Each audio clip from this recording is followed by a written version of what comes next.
Hi, my name's Lloyd Levine. And my name is Rachel Strassman. And this is Policy Chats. Policy Chats is the official podcast of the School of Public Policy at the University of California, Riverside. Policy Chats is our student-produced podcast series where we bring in guests to discuss potential solutions to today's biggest societal challenges through the lens of public policy. While my classmates and I are the usual hosts, for the next 11 weeks, I will be guest hosting a special series on the intersection of technology and government. This podcast series, sponsored by the Wall Street Journal Higher Education Fund, is based on my recent book, Technology versus Government: The Irresistible Force Meets the Immovable Object. This series explores different aspects of the challenges facing governments as they try to keep pace with the rapidly evolving technology landscape. We will try to understand why it is that government struggles to purchase and integrate modern technologies. We will explore the problems resulting from that technology lag and try to understand the future implications if government does not change its approach to technology integration. The episodes track with the sections and chapters in the book, with a focus on the problems, the people, and the future.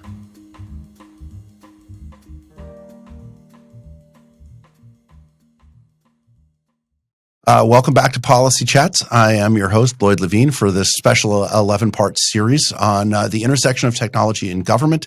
Today, we have Professor Noah McClain with me, the author of Chapter 2 in the book.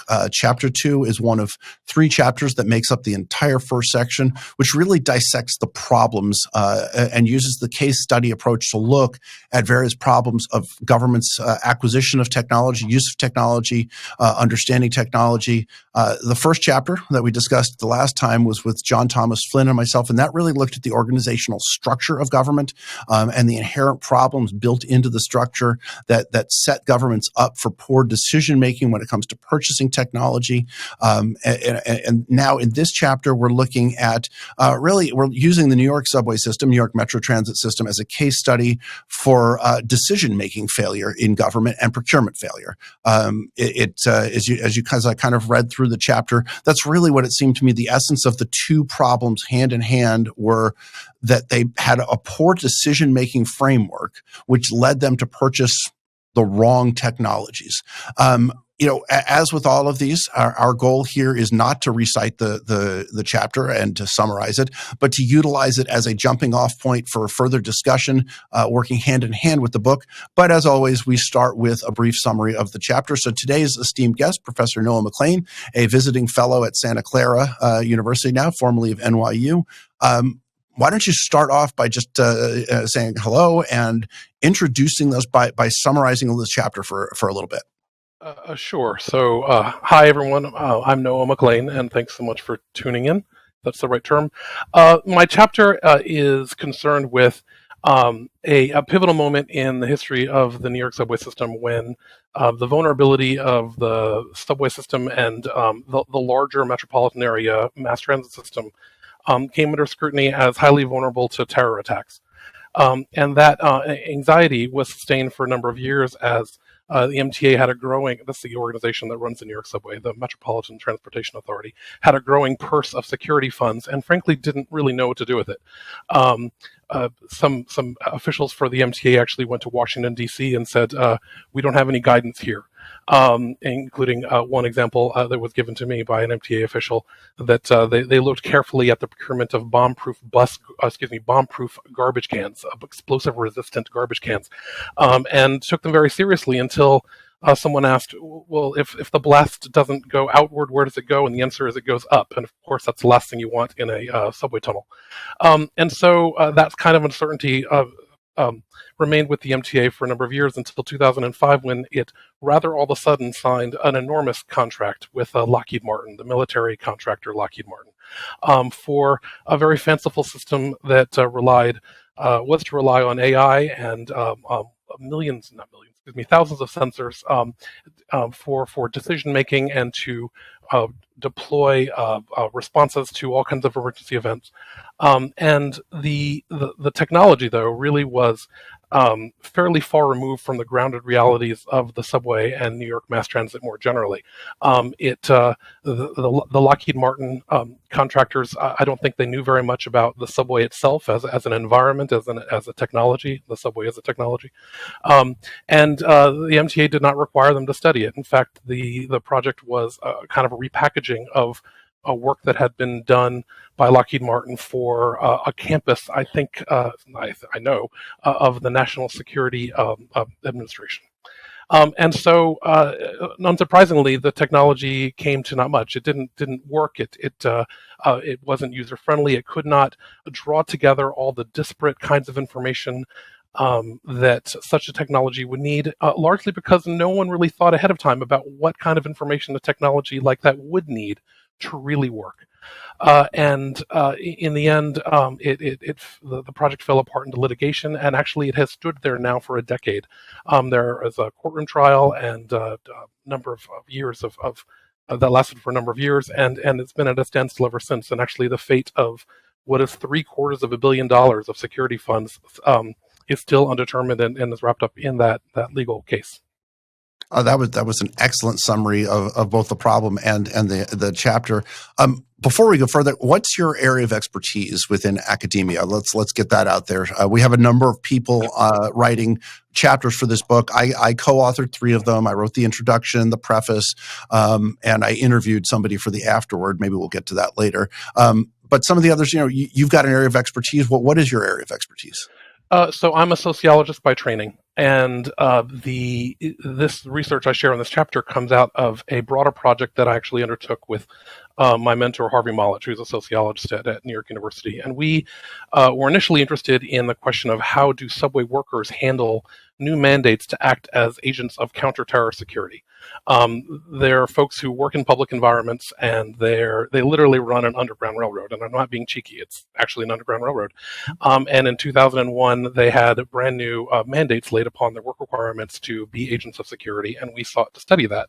But I wanted to look further up the organizational chain. And so I started as what I thought of myself as an urban sociologist, and I became interested in complex organizations, in technology, and in the nature of work, and in a non-basant way, public policy. It didn't hurt that New York University Department of Sociology, where I did a lot of this work, was actually 2 stories above the NYU School of Public Policy. And so some of the scholars there were very insightful and helpful in helping me think through how to approach the problem, and even paving the way for me to get some research access I would not have gotten otherwise. So urban sociologist, but trajectories change as they do by dint of what you study and what you learn along the way. Right, and then hopefully you carve out your own niche that nobody's been through before, and make your career blazing a new trail. So, as you looked at the case here, what was the biggest failure? What do you think? How would you describe where did it all start? If they had gone down this path instead of that path. What is your triage if you're trying to get another government down the road to look at this and understand the mistakes that were made? You want to avoid doing X, Y, and Z. What are those? So the MTA is a shockingly opaque organization for a transit entity. There's a good government group in New York State that actually has, and it's very mild-mannered as organizations go, but it has said that the MTA often acts more like a security agency, an intelligence agency, than the operators of a mass transit system. And so that secrecy, I think in a big way, prevents the MTA from enlisting practically volunteer, at least, expertise that it could easily command at hand. And so to zero in on the single biggest failure, it's that had the MTA convened a panel of independent technologists, graduate students in computer vision, maybe in AI, assistant professors to come and speak to the MTA, even on a volunteer basis or for some very token sum, it would have learned that there actually is even a peer review literature that suggests that the application, for example, of computer vision technology suggested in this contract was not yet viable. No one had figured out how to do what this contract said computer vision was going to do. And a literature search conducted by, a first, second year graduate student would have revealed that right away. And MTA did not command what I think of as free, if not practically free, expertise. So it was an information or decision-making failure that led to the rest of it. Absolutely. Under-informed decision-making. And I don't want to be too harsh on the MTA. They had the following problems. One, I think it might be too late for that. Well, oh yes, that's right. But I am sympathetic towards the uncertainty, as well as a problem that one of the first MTA directors of security, appointed just after 9/11, told me that, well, we have the problem of, we've got the security person, we've got to try to think through some solutions, but how do you do that except with entities that you can trust? And how do you trust any company that gives you a pitch? And he said that pushed the MTA towards military contractors, because military contractors actually have clearances of various types that they thought was important at the time. And so I am sympathetic that an entity like the MTA may feel like it only has a certain set of potential vendors and providers of new technology. But nonetheless, even in principle, it might have done more to explore what was being offered by Lockheed Martin. So as I sit here in California and I read, the chapter, some of what you talk about seems obvious to me as a former policymaker. But I also understand that sometimes, especially in an era of heightened scrutiny, in a post 9/11 world, you can't spend 5 years studying something. We've got to get this money out the door. Was time part of the problem? If they had been given more time, would things have been different, or is this poor decision making independent of a time problem?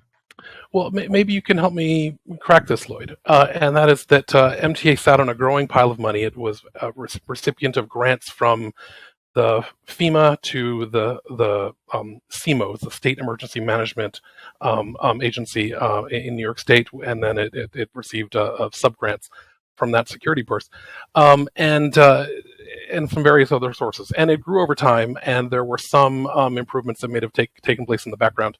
But it didn't actually issue a request for proposals for a security technology until early 2005. And that's something I only recently learned, incidental to preparing this chapter for you.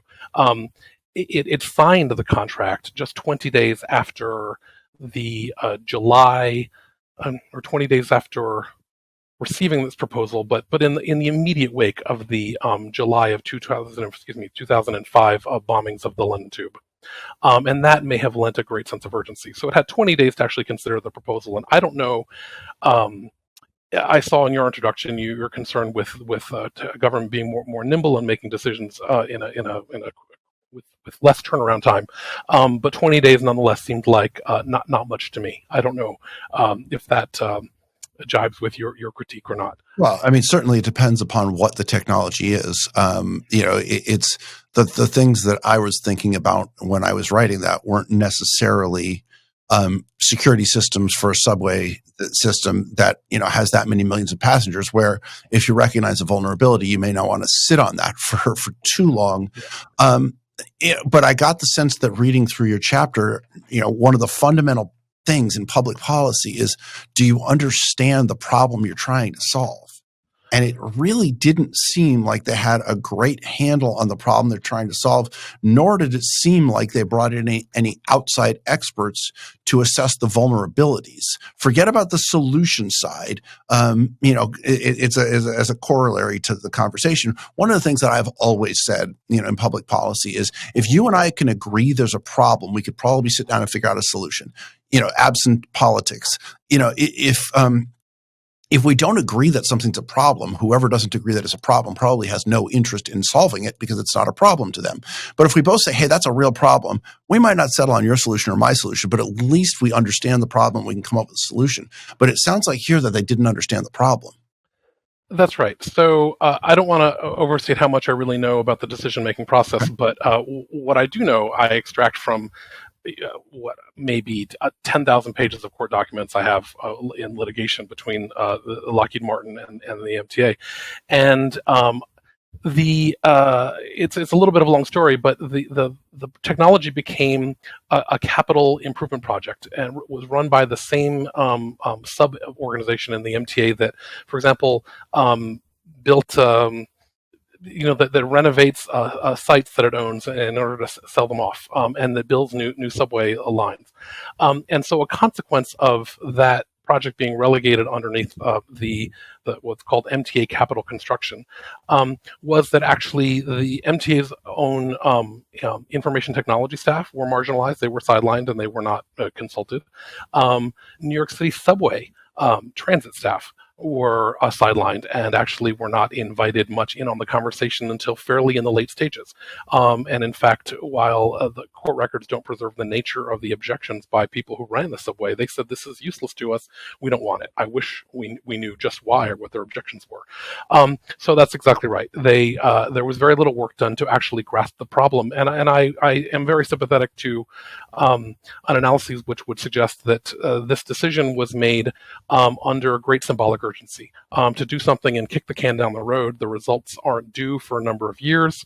In fact, much of the leadership of MTA that was involved in signing off on the project were no longer there by the time it all collapsed. And I think that sloppiness can be traced to a kind of a divorcing of the responsibility for the end result of the project with responsibility for showing that you did something with the money. And actually that had become a bone of contention from the press and by onlookers. It was not, at the time, no one really wanted for the MTA to confess what exactly it might do with this money. Instead, they wanted to know why it hadn't been spent on something or other. And so committing the money became the language in which the MTA expressed that it was beginning to be on the ball with the vulnerabilities that had been identified for it. So certainly they did not invite outside consultants. And by the way, part of what I had tried to do for many years was to volunteer my services to try to help define problems. And I ended up doing that independent of the blessing of the MTA by way of talking to its workforce and figuring out, for example, that token booth clerks operated in these booths that the interiors are brighter than the exteriors, and so they mostly see themselves. They can't actually be very vigilant. And there are stickers all over their work environment which actually blocked out their kind of visual cone. And that kind of advice I indeed sent to the MTA. I don't know. Well, I can tell you that I don't think they ever did anything with it. Certainly they had no questions. But I do agree that this was a problem of defining the problem, which they did not do. They did not require Lockheed Martin to do it either. As far as I can tell, there was never extensive visits or participant observation by Lockheed Martin agents in the subway or in any of the other MTA properties in order to figure out just what needs to happen here. Instead, there was a recycling of a prior solution, as I mentioned, sold to the NSA. So a couple of other questions, one of them, again, looking back down at some of the root public policy problems, not looking to beat up on the MTA, because a lot of organizations have these challenges. This is not, what the idea of the book is to look at problems like this, but to recognize that this is not unique to the MTA, that there's multiple entities around the country that have problems. And the idea is to be constructive. If all you wanted to do is be negative, there's a million newspaper articles that's easy to do. So to me, it's not about picking on the MTA. It's about you learning from this case and extrapolating from it and what to build on. So one of the other problems you seem to identify in here, and tell me if I got this right, is that the subway system or the mass transit system is made up of multiple jurisdictional entities.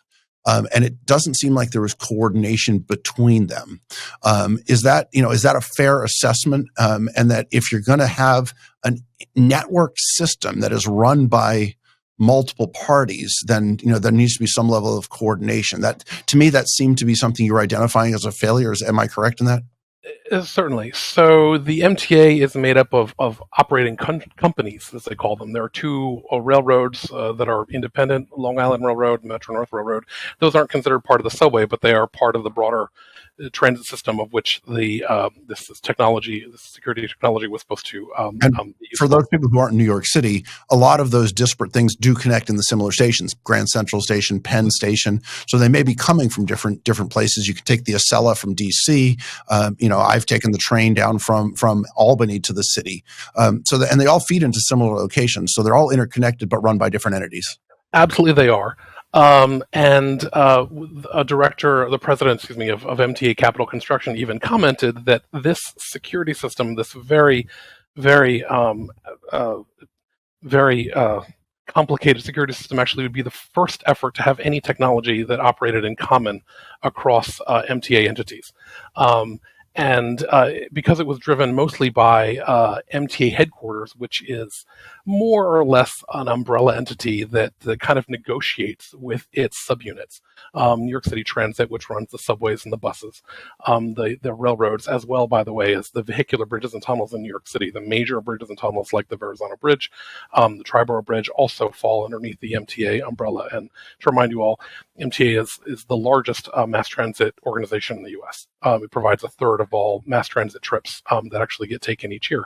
So there is this problem of too many sub-entities, no prior coordination, no experience of coordination on really anything prior to this technology, which was sort of imposed by MTA headquarters on its operating companies. And I think without its consent. Now, that getting consensus might have cost years of time and wrangling. I'm not sure, but there's very little evidence that anyone tried to build consensus around this investment. Well, I mean, it's not. You can argue maybe a wrangling, but it's again basic principles of public policy to stakeholder engagement. I mean, that's not something I didn't just invent that sitting here. Stakeholder engagement very important by the lead agency or the lead individual, regardless of whether it's introducing a piece of legislation that you're hoping to get to the governor that's complex. You have to engage stakeholders along the way, or you're not going to be successful. And the same would be true in projects like this when you've got. Any project that's going to be of any kind of scale or have any kind of impact is going to have stakeholders. It's impossible to do something significant without also having stakeholders, and you got to bring them together.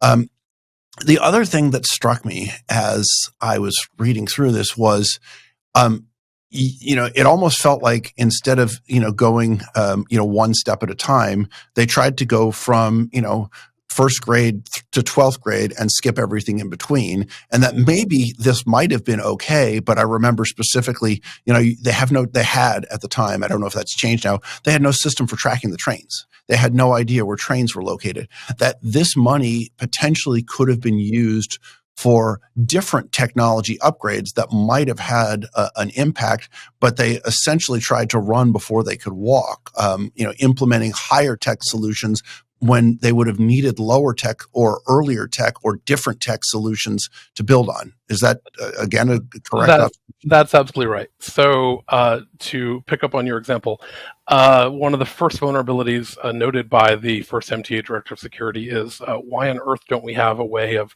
identifying which train is where? There obviously every subway car number is serialized, but there is but the logbooks that reflect that information were pen and paper in 2000, and I think may still be. I'm actually not so up on that right now, but there was no digital retrieval system to identify what goes with what. So it meant that if you were a passenger and you wanted to say, for example, in train car 3118 at 42nd Street, I think there's a bomb. A few minutes later, where's that train now? That's not something actually that the technology that the MT commanded could actually do at the time. The technology they used to track trains could not specifically identify them because they had to do with electric circuitry. I'm not quite sure how to explain it, but literally a wooden board with little light bulbs that show what portions of track are occupied by a train. And along the way, they were logged by pen and paper by dispatchers of various kinds, indicating what train had passed. And that can create enormous dilemmas and sources of confusion when you actually want to identify the location of an emergency, respond to an emergency. And radio is another whole world in which they could have made an intervention. Their radio technology dates to the Eisenhower administration. Radio technology in tunnels is, as I've learned, very, very complicated. All the more so when signals in tunnels may commingle with signals above ground. And of course, a lot of the subway is above ground. Some trains pass over bridges high above the water, and a lot of it's elevated and elevator tracks. And so efforts to make interventions have led to hasn't had great results. Scrambled signals, for example, when signals go both through the overground and underground routes in order to arrive. And there are dead spots all over the subway. And of course,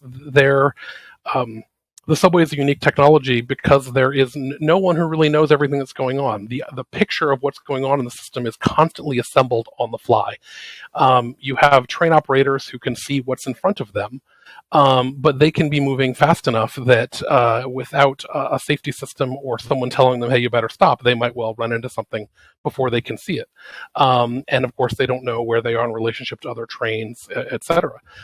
There is a control center that, as I mentioned, uses these little computerized, all these electric panels. Some of that is now computerized.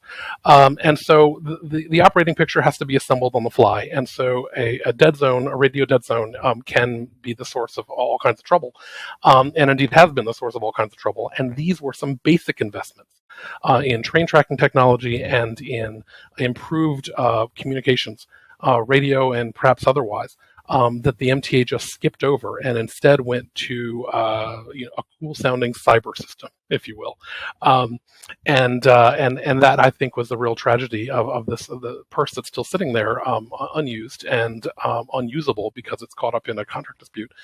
When really we need better radio communications and better tracking technology and other improvements like ventilation. Accessibility improvements that help people get out of subways and emergencies, and those options are just sitting there, and they are not the object of huge commissions of security funds. Truth, accuracy, fairness, curiosity. These are the pillars of journalism and of higher education. At the Wall Street Journal, we pride ourselves on being a trusted and essential resource. The Wall Street Journal is partnered with the University of California, Riverside to provide your campus an unparalleled access to essentials to be prepared academically, professionally, and personally. Students get full access to WSJ News, curated newsletters, challenges, podcasts, and documentary series to help stay up to date. Activate your school-sponsored subscription today at wsj.com/UC Riverside. Yeah, it does sound like there's those problems that should have been addressed. If you can look at maybe the only saving grace is technology has, come a long way since 2005. Although, again, without beating anybody up, broadband was already fully deployed to most commercial buildings, and it had started to be deployed to residential buildings in 2000. So we're now five years into that.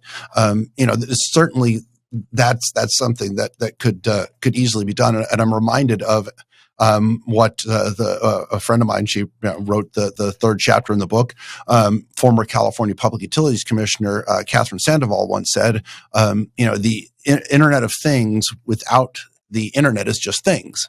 And it sounds like some of this money would have probably been well spent on a communication system that allowed for that provided the backbone. Let's just say the backbone for any other, facilities that wanted to tag onto it, whether it's car monitoring, whether it's safety solutions, et cetera. It sounds like step one might have been, hey, let's get whatever we want to do, Wi-Fi, wireless, radio, a network that connects to all parts of the system, so we have that connectivity. And I don't think those are insurmountable challenges. Those are certainly something that could be done. Absolutely. As it is now, train operators, for example, are not supposed to use their cell phones.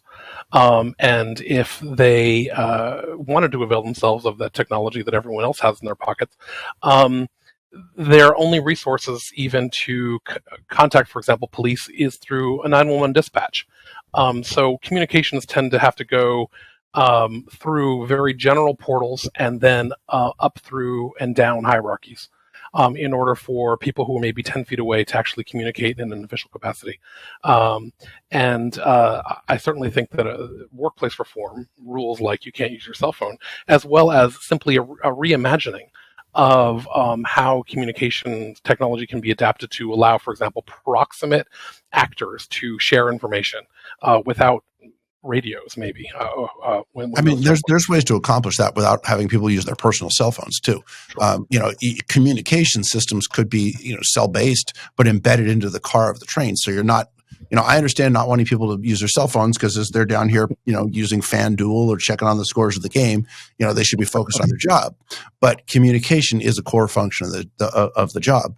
One other thing that strikes me, and maybe this is not quite as apropos in this because I'm not sure how much of this is customer facing. But one thing that was identified, in a book I read not too long ago, as a challenge for governments in general in technology, particularly consumer facing technologies or technologies that the public's going to engage with. And so I'm not sure how much a security system matches up to that, is the way policymakers and the public, not the technology folks in the departments, but policymakers, legislators, city council members, and the general public, they're used to a technology world that's so far outstripped where government is. They're used to Amazons and, the Roku and all of these other technologies that operate so quickly, so seamlessly, whatever it might be, whether it's going to the airport and doing a quick eye scan and then going through TSA or logging onto my TV. An example that I have that I'm sure will come up, I think I might have used it in the first episode when I talked with John, and I'm sure it'll come up again, is, just crazy stuff like, and it's really not that crazy, like the ability to log on to the internet while flying in a plane. I did that not too long ago, and I was able to go to Amazon and order whatever the heck it was I needed. And I don't remember whether I had it delivered back home or delivered to, wherever, but that's the public's perception. That's the technologist's perception, that's the legislative perception, but there's a really different reality on the ground, within the agencies, isn't there? That was kind of a leading question, but I wanted to tee you up to talk about it. Well, indeed, there is legacy systems that seem to have a gravitational pull of their own. The idea that, well, even I fell into it just now. I talked about improved radio technology when maybe we should just be rethinking what kind of technologies we use in subway communication. Maybe radio is indeed not the thing. Maybe the train tracking technology that they use these days is not obsolete. But there also is sort of an embedded skill set for a workforce. And you'd have to contend with the fact that you actually do have talented rail control supervisors who can read an abstraction of a subway system and figure out how to untie knots in train traffic through an indication panel. But I think that you advance towards better systems by engaging those folks rather than leaving them out of the conversation. And the MTA typically does leave them out of conversations. And I think legislators likely do too. I don't know if you could tell me if there are precedents of legislators contacting low-level workforces and saying, tell us what you really need to do your job. But that seems like a great idea to me. I mean, I don't want to knock legislators, but yeah, that you're right. That doesn't happen very often. One thing I've argued around the country is actually there should be better collaboration between legislators and the agencies, than there really is. The agencies' heads report up to the governor, et cetera, and I get that. But, and it wasn't always the case when I was in the legislature, which, by the way, is a phrase I try to limit the number of times I utter on any given day. Okay. When I was in the legislature, I chaired our Committee on Utilities and Commerce, had jurisdiction over energy policy. So the energy agencies, the California Energy Commission, the Public Utilities Commission. In addition to that, there was, Cal ISO, the independent grid operator, and a number of others. And then also telecommunications. And so I actually did have a pretty good relationship with the public utilities commissioners. We would discuss things, their perspective, my perspective, our job, and oftentimes the PUC and the legislature can be adversarial, and I understand that. But I look at it as kind of all of our job to keep the electricity grid up and running, to avoid blackouts and to avoid brownouts. And you can't accomplish that if you're siloed, and you can't accomplish that if you have too much of an adversarial relationship. There needs to be collaboration to kind of do that. And so I think you're right. Policymakers don't spend enough time understanding the problem. The preface and introductory chapter of this book, I was lucky enough to have Jennifer Palka join me to kind of do the opening episode, and she wrote a fantastic book recently called Recoding America. And one of the things she identified in there is that a lot of times government has project managers when really, project managers when really they should have product managers.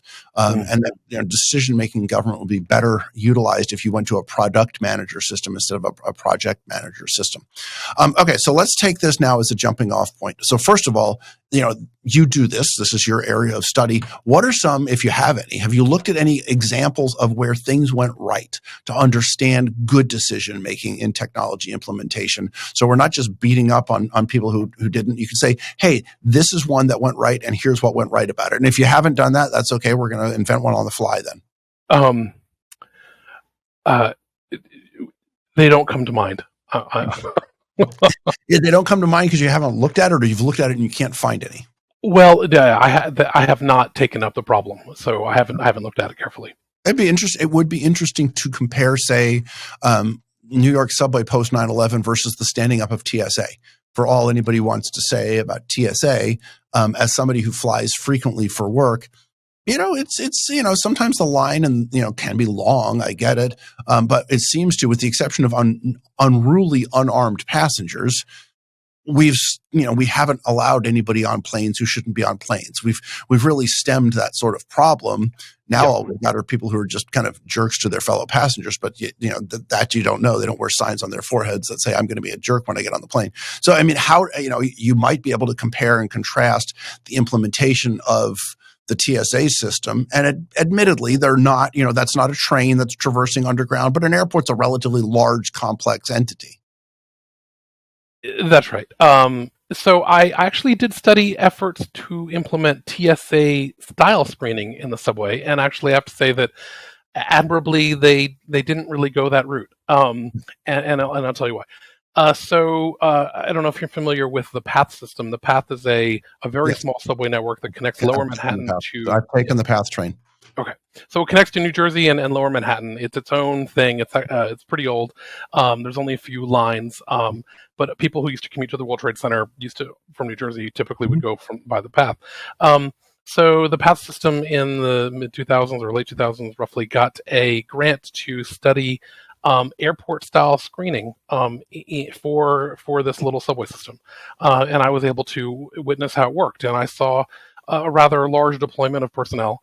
By my calculations, by extrapolating how long it took for passengers to get through security and the kind of personnel deployment I had, and then doing the math with the population the ridership numbers for the New York subway system, I calculated that the last of today's passengers could get through that kind of security in the morning of the day after tomorrow. Yeah. That was going to be my observation as well. The speed of the subway system is the essence. You run down the stairs, you've got your pass, you go through the gates, you get on the next train. That's right. versus an airport. And, and so that's a challenge. So the experiment was successful in as much as it showed what wasn't viable. I'm not sure if the MTA itself was taking notice, but certainly path officials, which is, by the way, run by the Port Authority, I believe. Port Authority, is a larger. It is. I believe, doesn't PATH stand for Port Authority Training? You're right. It does. To interrupt for a second, though, I want to give credit where credit is due, though. So many times in government, people start down a path and then they feel like, oh, well, we got to go down that path. Where in the private sector, Google is famous for Google's Project X, fail fast and move on, where, they throw money at stuff. And if it doesn't work, they don't continue down that path. And I want to give credit to the path, no pun intended, officials who recognize, we tried it and it won't work. And now you can articulate why it wouldn't work. The decision not to do something is often an overlooked decision, but it's very important. Sorry, go ahead and finish. Oh, no, I agree completely. I admired that plan appeared to disappear from the agenda. To some extent, the NYPD, by the way, was doing bag searches in the New York subway in an airport-like way, but people were selected, and if they didn't want to have their bag searched, they could turn around and go someplace else, which also begs the question of what really were they accomplishing, if indeed people could kind of refuse. But yes, the decision to avoid going full on with body scanning technologies, and indeed that might have that could have come to pass in the New York subway. Someone might have said in Grand Central, we really do need TSA type scanning, but there is a success in restraint and in not investing in such an effort that I think would have transformed the nature of what the subway is, right? A place where you can come and go freely and get around quick. I mean, my guess, just kind of looking at things, is if they had tried that, if they continued to pursue that path, we would have had a different conversation right now. We would have been talking about wasted sunk costs because, and it would have been either because they didn't evaluate in advance, or what I just said a minute ago, they started down that path and just kept going, and then, abandoned it when, they had thousands of angry riders who were waiting hours to get on a train and couldn't get to work, and they would probably have abandoned it. So, I think that's interesting. It would also be interesting to have a security expert on. I know that's not quite the point of the book. The point of the book is technology failures. But, I am kind of curious, like, well, how do you, given the context of these things, provide security? But neither one of us is an expert in there. So, that's one way of looking. Let's take what you learned from this chapter, and how would you construct an operational, don't construct an entity, but construct a decision-making process? How would you say, if you were to say, if there were an agency that were to come to you now, they're listening to this podcast, of the millions of people who are listening, I'm just being optimistic, but of all the people who are listening to the podcast, let's say there's some government officials out there and they want to talk to you, they've heard you. How would you construct a step-by-step process for decision-making? Great question, Lloyd. So at least the step that jumps out to me from my own work is getting beyond the consultant industrial complex. Get to academics who understand technology and its limitations, who have actually done research in a certain area, and assume that what they understand to be possible or plausible or likely as an outcome for a technology investment is probably not far behind industrial technology. That yes, we have a million tech companies that are claiming innovation, and indeed, I'm sure they do innovate, but not often radically, not in a way that is likely to, for example, surprise a person who's been doing computer vision research for many years and has studied indeed computer vision efficacy in a mass transit environment. Those folks surely know what they're doing and can at least advise. And so I think doing that might indeed require for an entity like the MTA to have personnel that are outward facing to try to itemize the kind of resources that they might leverage towards its own problem solving. New York, for example, is full of public policy schools, transportation planners, sociologists like me who study things like I do, who indeed, for example, are very much alive on Twitter, and they're not hard to find. You spend an afternoon, indeed, you could find some people who have some pretty good ideas about possible paths for the subway to take to address any number of problems, planning and service provision, as well as in issues like security. And I also would hope that an entity like the MTA might, at the very least, open up to legislators, and by and large, it does not. By and large, it's part of the executive. It considers itself sort of an executive branch entity, and it very often gives standoffish responses at hearings, budget hearings, for example. And I don't know, for example, if legislators wanted to get the guided tour of the MTA, if they would actually get one. My assumption is that it's likely that they would not, because indeed they have developed into something of a secretive and indeed adversarial organization, even with other bodies of government. And I think that it costs its own mission to have that kind of disposition. That's really interesting, because my experience with California agencies when I was a legislator is they actually welcomed the conversations, they welcomed the interest. I never once had anybody try and shunt me off. It was a very different experience than what you just described. May I just pick up on that? So I told you I initiated this work initially with Harvey Malich, who spent most of his career at University of California, Santa Barbara. And he was a new arrival at NYU, and we said we're going to go study subway workers, and he had exactly the expectation that you would have, which is we'll just call up the MTA, we'll get a meeting, and we'll get right to work. And I had to tell him that New York doesn't work that way, that indeed we may never get a meeting. So it's a very different terrain. So, I mean, I guess, that leads to a question of culture. And I guess I've got, as I was listening to you talk, two thoughts popped into my head. And I'm going to go with the first one, because the first one, will logically precede the second one, even though the second one is probably more important. Does what do you think of the concept? I'm going to pull it outside the MTA. What do you think of the concept of ongoing advisory boards? So, at UC Riverside, for example, where I'm senior policy fellow, I'm also co-chair of our of the school's advisory board, and that's made up of non-faculty, non-tenured faculty experts, people who were practitioners of different aspects of public policy in their lives, whether they're legislators or, a friend of mine on the board, he used to actually be the executive director of the FAA, that we've had someone who was on private life, a water policy attorney. So he never worked for the government, but he was a water policy attorney for his entire career. And so we have a cadre of experts all focused on the mission of improving the education, the well-rounded education that public policy students get.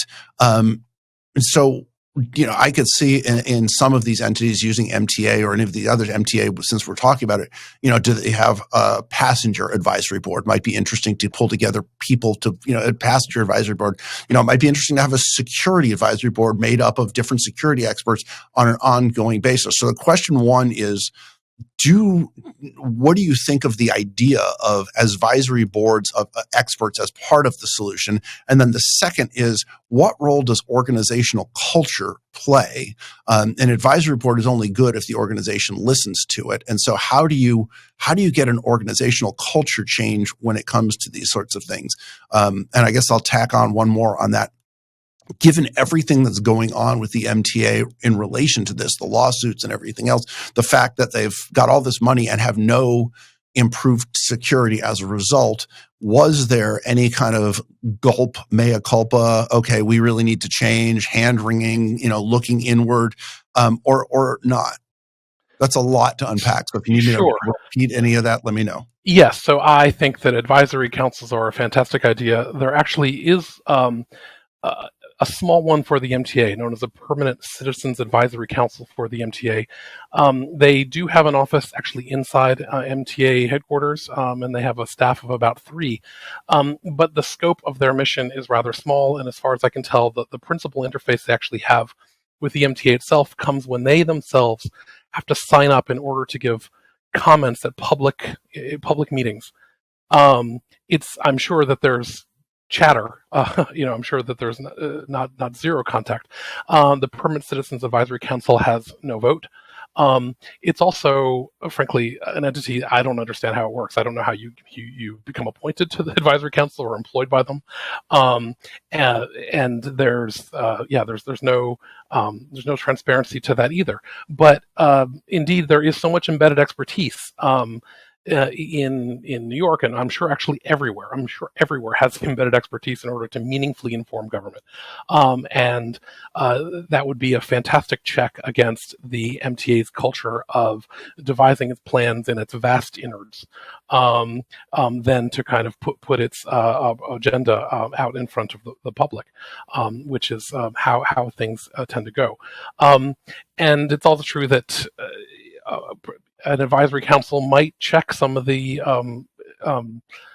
more suspicious aspects of organizational operation. For the MTA, transit obviously is a pivotal force in New York real estate. And because of that, the administration of the MTA is regularly accused of being caught up in real estate shenanigans. And I think that there is some validity to the critique. But we indeed need more outsiders, and indeed I think outsiders are willing to do that work. And you asked about organizational culture. So organizational culture is one of considerable secrecy, as I've mentioned. A person who actually was acting president of the MTA during COVID was quoted in the New York Post as, I believe the New York Post, as complaining that the MTA itself actually has no organization chart. So the president of New York City Subway, not of the whole MTA, but of the transit division, acting president at least, could not herself navigate the organization that she ran. She could not get an organization chart or even get an answer about it, what everyone does. And I think that culture is supported by the unique standing of the MTA I think of it as a permanently failing organization, and that's a term I take from Lynn Zucker, an organizational sociologist, which is that it indeed can fail all the time, but it's propped up by a stream of revenue that it is able to monopolize. You talked before about Google invests in ideas and then pulls back, says it's not a good idea. MTA can invest in whatever it wants and continue to make errors long term. And yes, the lives of people who count on it for transport will suffer.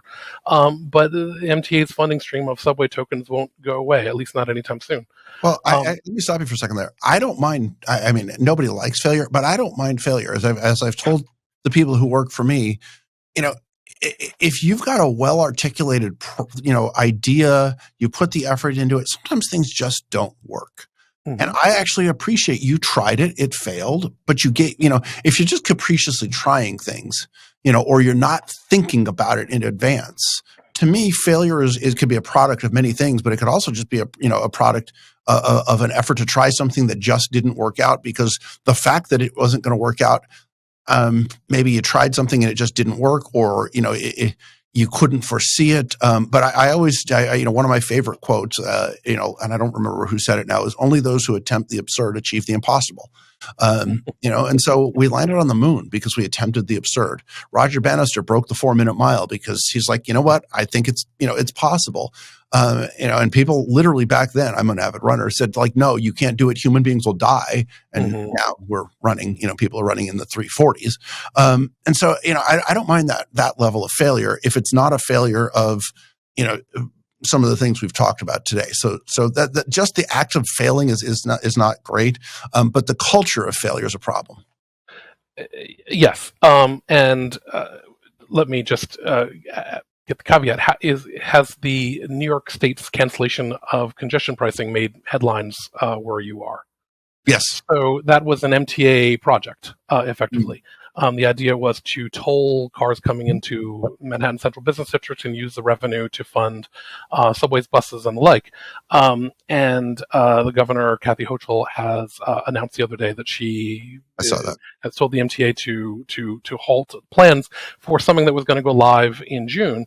And there are a lot of folks saying she may not have the authority actually to put the brakes on that, and the MTA doesn't need to listen to her. However, one of the big questions is, why is government in New York, in this case, so frightened to experiment?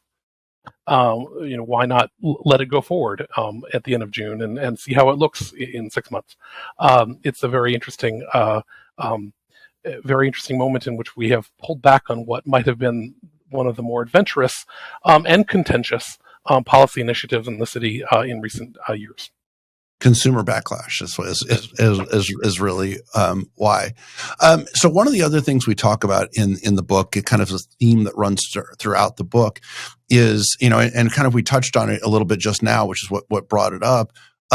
The idea that, if government doesn't change, doesn't modernize the way they utilize, integrate technologies, Generation T, as I've identified them in the book, those people born in 2000, 2002 and later, who grow up enveloped in a technology bubble, who are so reflexive in their reaching for technology that it's almost akin to breathing for them. Nobody looks in a phone book. You Google search it. All of those sorts of things that they become part and parcel of life in 2024. That while some of us grew up in a different era and migrated to these technologies and can use them fluently, there's a difference between that and Generation T, who are just absolute digital natives, utilizing technology from the get-go. So one of the questions that I've kind of rhetorically posited in the beginning is, when those people, when that Generation T reaches the age where they're either going to be employees of government or where they're going to be consumers of government, how does that work when the as an employee, your first instinct is to reach for a technology solution, but so often it's a challenge. Imagine some 25-year-old coming to the MTA, how hard it would be for them to institute technological change to the culture. Does the MTA or any entity, do they start losing out on good technology-oriented talent because it's so hard to because they don't get technology right? And then the other one that I question part and parcel is, as Generation T becomes a consumer of government, and they're used to engaging, with government in the technology, or used to engaging with the world in a technological way. I mean, I just talked about my example of, ordering stuff on Amazon while flying across the country, or any of these other things, and the process of that engagement with government is so cumbersome that they just go around it. Now, I don't know that you can just go around, the subway system the same way you could say go around getting your driver's license, or go, decide, and as I've said before, governing requires the tacit consent of the governed. We all tacitly consent every time we stop at a red light, every time, and if it's a one or two, enforcement, that's one thing. But if everybody decides, this process of getting a fishing license is so cumbersome, just screw it. Who's going to catch me? And if millions of people aren't getting fishing license, driver's license, all of those things. I don't know what the go around for the subway system would be, but I do think a corollary to that might be, and this is probably a New York thing that you'd be more adept at telling me than I am, for years, taxi cabs had a monopoly.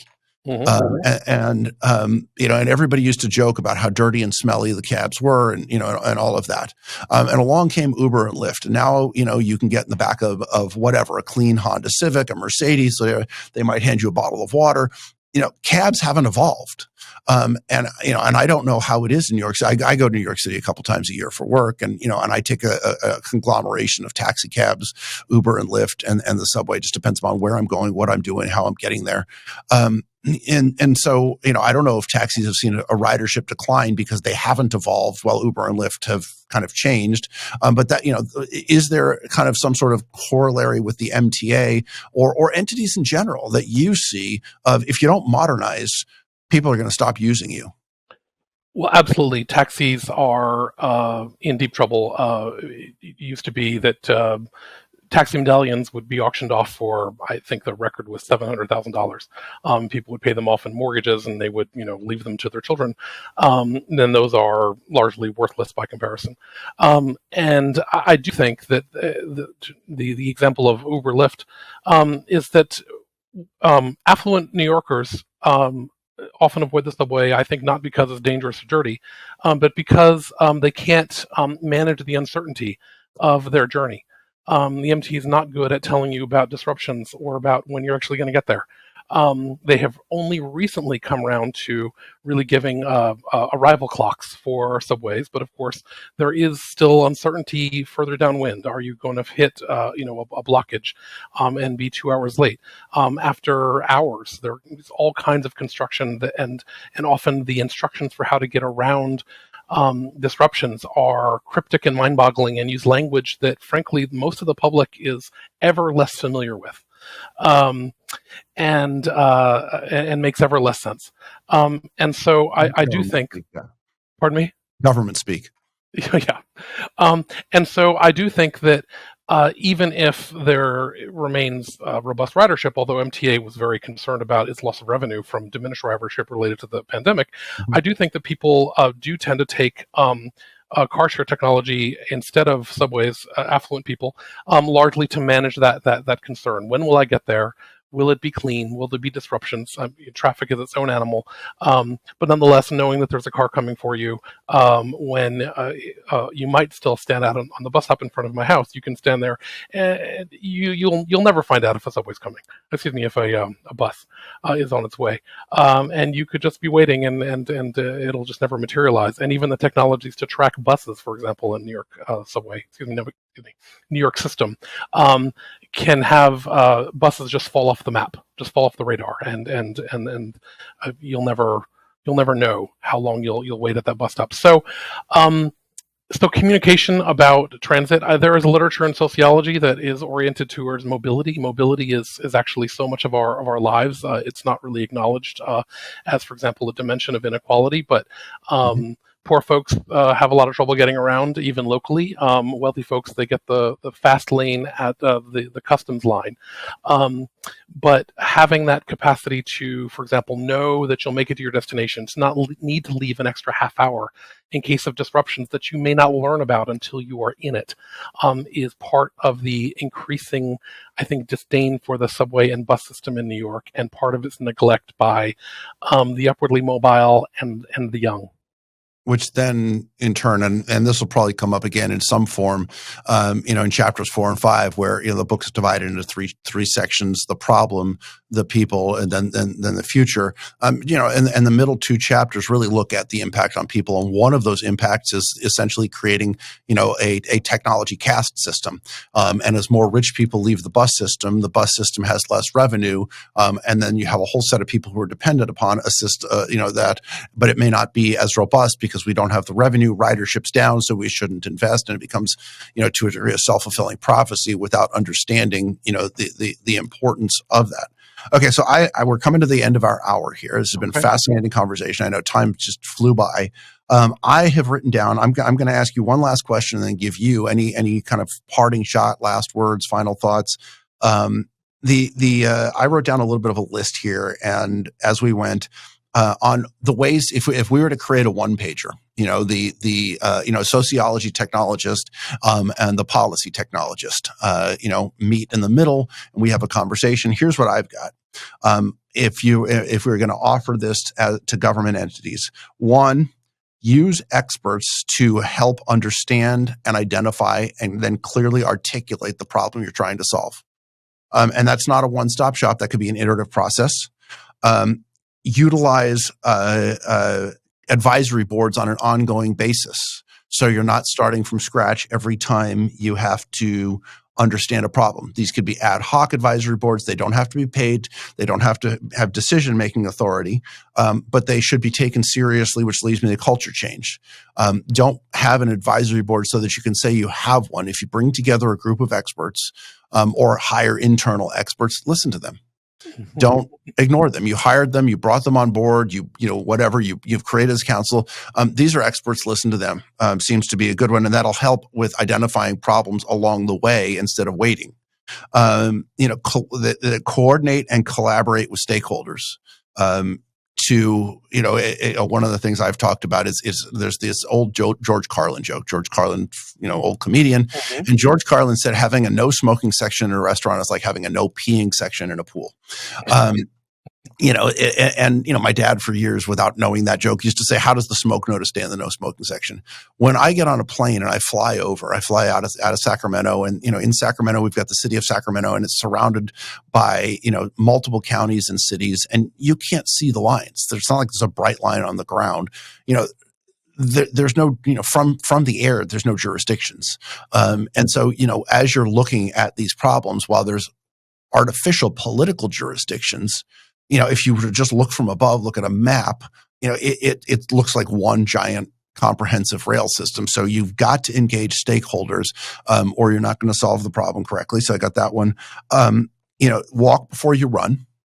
Don't leap to the most advanced technology if you have several earlier technologies that you could put in place that would also help and to a degree would be required before the final one. And then communication, external, public communications, are key as well. Those are the things that I've got. Did I miss anything? If we wanted to put together a best practices guide based on the lessons learned from this chapter on decision-making failure and procurement failure, what else have I missed? So importantly, to underline it, to go for the low-hanging fruit. I mean, you did talk about address ready problems at hand that that technology can solve, but indeed that should be the focus.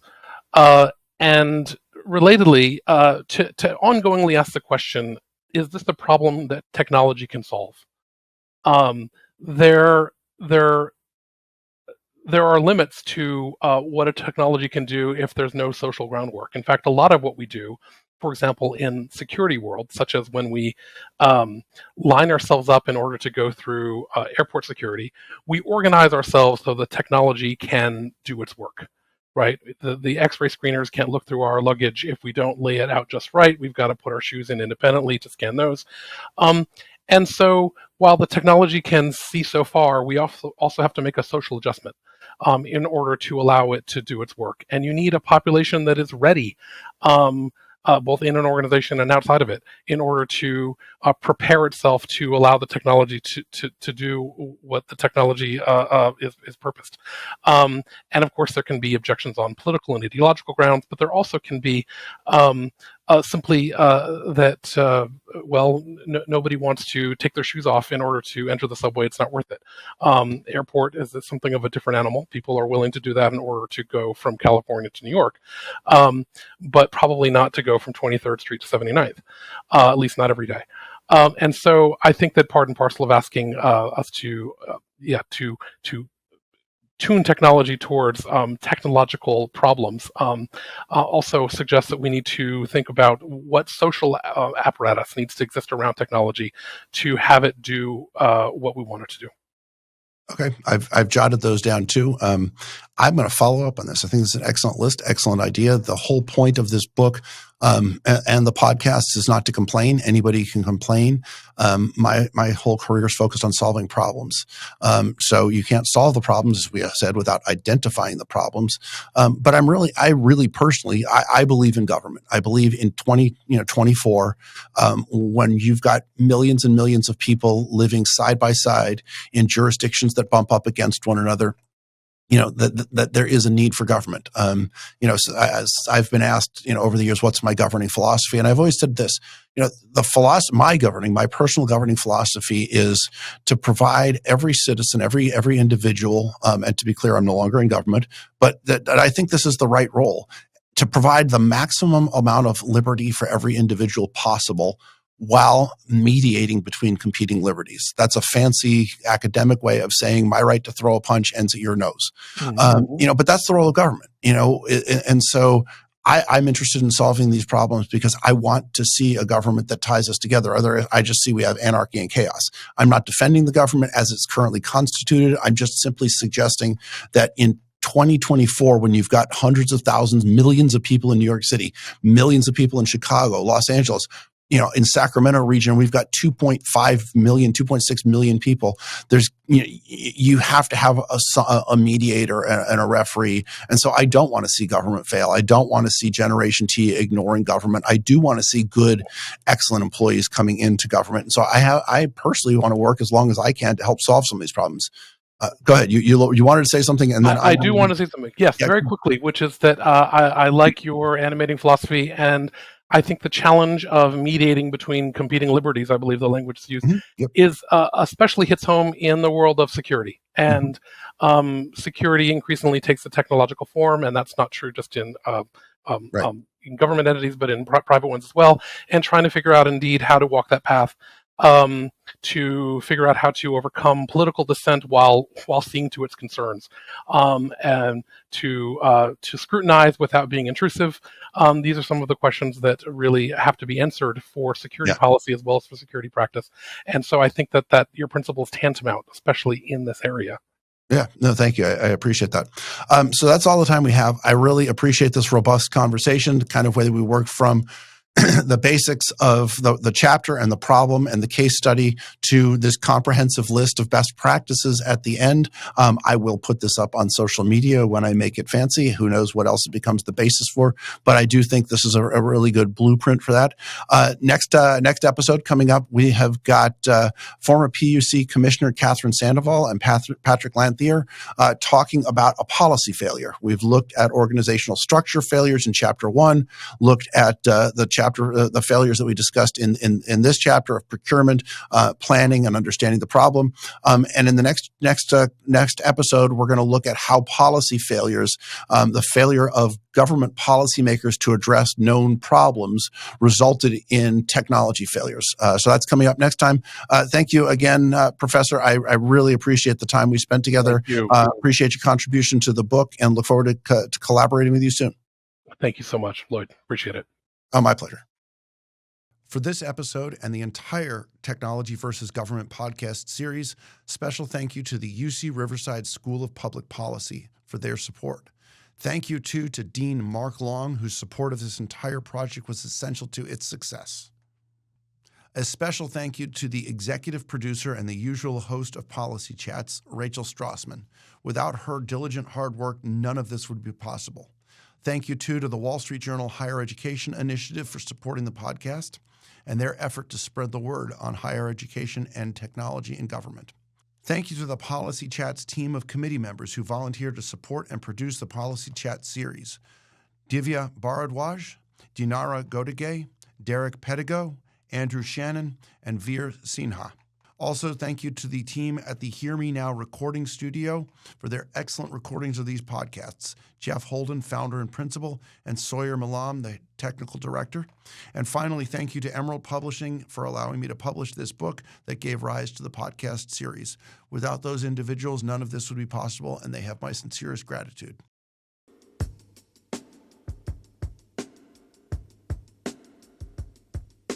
This podcast is a production of the UC Riverside School of Public Policy, and our theme music was produced by Veer Sinha. For the latest updates on the School of Public Policy, be sure to check us out at UCR_SPP on Instagram, or for more episodes and content, visit our YouTube channel. I'm Rachel Strassman. Till next time.